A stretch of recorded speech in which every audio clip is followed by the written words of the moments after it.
In this video, we look at a concept that is dual to the idea of a shrinking basis. That is the notion of a basis being B-complete, boundedly complete. Now, we'll say that a basis is B-complete if the following holds. As soon as the partial sums of a decomposition into that basis are uniformly bounded, then they have to converge. Now, that is a property that every orthonormal basis in a Hilbert space will have to satisfy just by the way you compute the norm using little L2 norm of the coefficients, but not every basis in a Banach space will be complete. However, what is true is that if you start with a shrinking basis, and you look at the dual functionals, well, they form a basis, that's the definition of being shrinking, then that basis will have to be B-complete. So you have a duality in that sense. So let us first prove this proposition 10.12, and then we'll prove a theorem about B-complete but also shrinking basis that tells us that in reflexive Banach spaces, all the bases have to be both shrinking and B-complete. And having all the bases shrinking and B-complete characterizes reflexivity. So one way to prove that a Banach space is not reflexive is to exhibit a basis that fails either shrinking or B-completeness. Okay, let us start with the proof of 10.12. So this proposition 10.12 is not too difficult to prove. We give ourselves a sequence of real numbers, and then we assume that the partial sum aj, ej stars are uniformly bounded. And now to prove that the basis formed by the eg star is B-complete, I just need to show that this series here actually converges. So we define xn star to be the sum of aj, ej star, j equals 0 to n. Now this is a uniformly bounded sequence. This is a bounded sequence in X star. Okay, so I can use Banach-Alaoglu, and by Banach-Alaoglu theorem I can extract a converging subsequence. So there exists a converging subsequence in X star that converges, so converging in the weak star sense, and there exists an X star in X star such that X star nk converges weak star to X star. Okay, so it converges weak star, so in particular X star nk ej tends to X star ej for all j as k goes to infinity. But what is X star nk ej, at least for k large enough, if j is below nk, then X star nk ej is sum of a n e star n running between 0 and nk applied to ej, which is nothing but a j.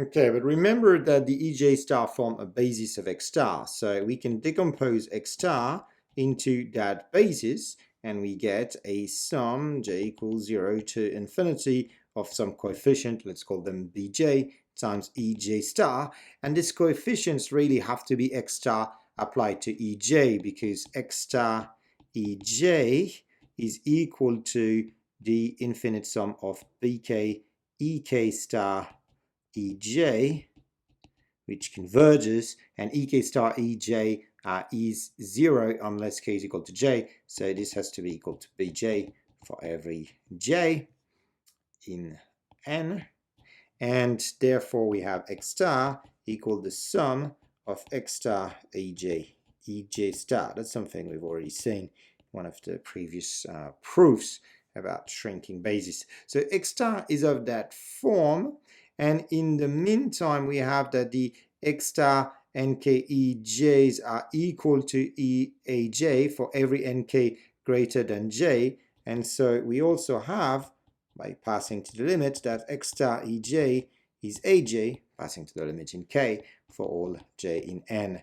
Therefore, X star is the infinite sum that converges of the aj ej star, which really tells me that this sum of aj ej star converges, and that exactly proves that the EJ star is a B-complete basis, because I just started from a generic sequence AJ for which all of the partial sum were uniformly bounded.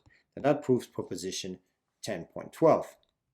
So to conclude this chapter, we will prove theorem 10.13, the characterization of reflexive spaces as being those spaces in which every possible basis has to be both shrinking and B-complete. So let's start in this direction. Assume that we have a reflexive Banach space and a basis, and we need to show that this basis is both shrinking and B-complete. So let's start with shrinking, and for that we define, let's call that Y lower star to be the span of the EJ star, J in N. What do I need to show? In order to show that the basis En is shrinking, what I need is for Y star to be dense in X star.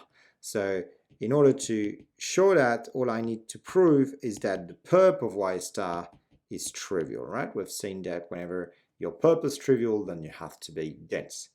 Now, why is that perp trivial? Well, let's take an element Y in Y star perp.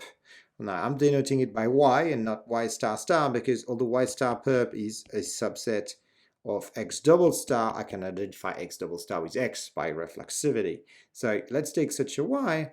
Because it is in Y star perp, I have that Y tested against an element of Y star, so in particular any En star, has to be 0 for all n. But in the meantime, En is a basis, so this Y can be decomposed into the basis as the sum of the Y En star En. And now you put all of these two things together, this forces Y to be 0. So we've just proven here that the basis is shrinking. Cool. Now let us prove that it is B-complete. So for that, we take a sequence AJ of real numbers,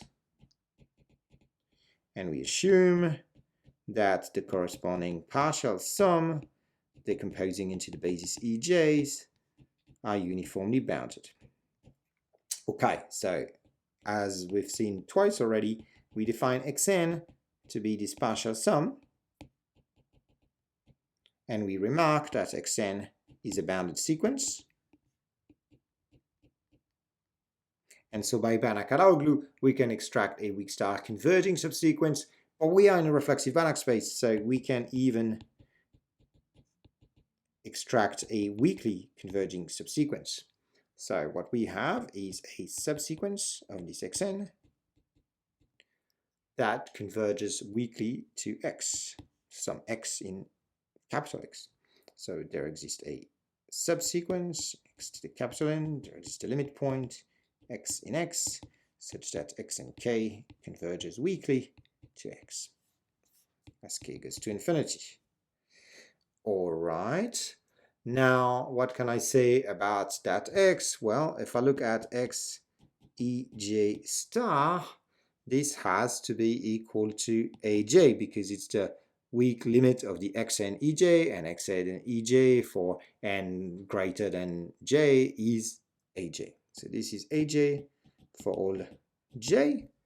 And now, because EJ form a basis, we can write X as the sum of X EJ star EJs.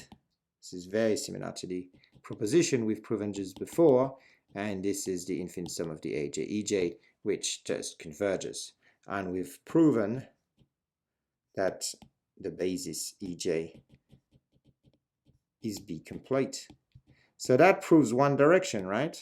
We've taken an arbitrary basis in the reflexive Banach space, and we've proven that it has to be shrinking and that it has to be B-complete.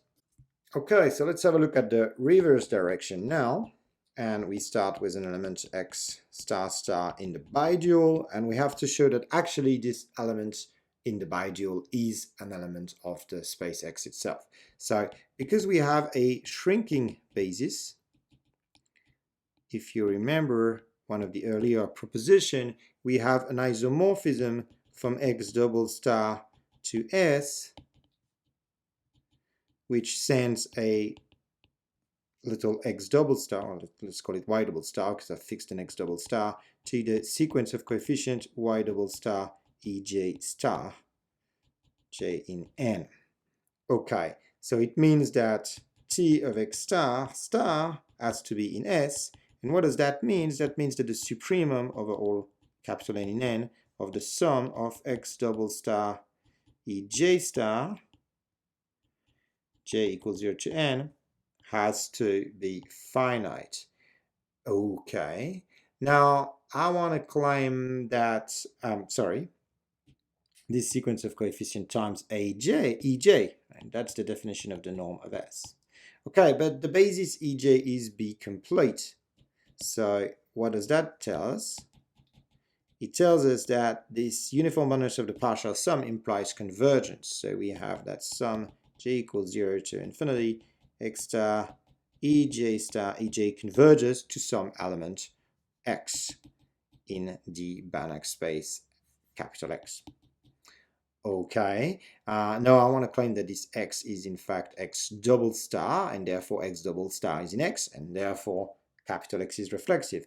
How do I see that? Well, I can see that for every n in N, when I apply x to En star, because of this decomposition here, I get x double star En star for all, well, for all n. I already have my for all n. So on the basis En star, x and x double star are undistinguishable, but En star form a basis of capital X star, right? Because En itself was shrinking. So we have that x tested on x star is the same as x double star tested on x star for all x star in the dual of capital X. So as elements of the bidual, x and x double star have to be equal, and that is to say that x double star can be identified with an element of x. Therefore, x can be identified with x double star, and x is reflexive. So that concludes the proof of this theorem that gives us, in one direction, a very useful criterion for testing whether or not a Banach space is reflexive, especially to prove that it's not by constructing an appropriate nasty basis. And on the other hand, it tells us that in all of these reflexive Banach spaces that we meet in practice, we can be reassured that the bases behave in a way that really reminds us of orthonormal basis in a Hilbert space, in the sense that the dual basis is still a basis. The set of dual functionals form a basis, not just a basic sequence that's shrinking. And in the meantime, you have the B completeness. So really, convergence is just a consequence of uniform boundedness of the partial sums.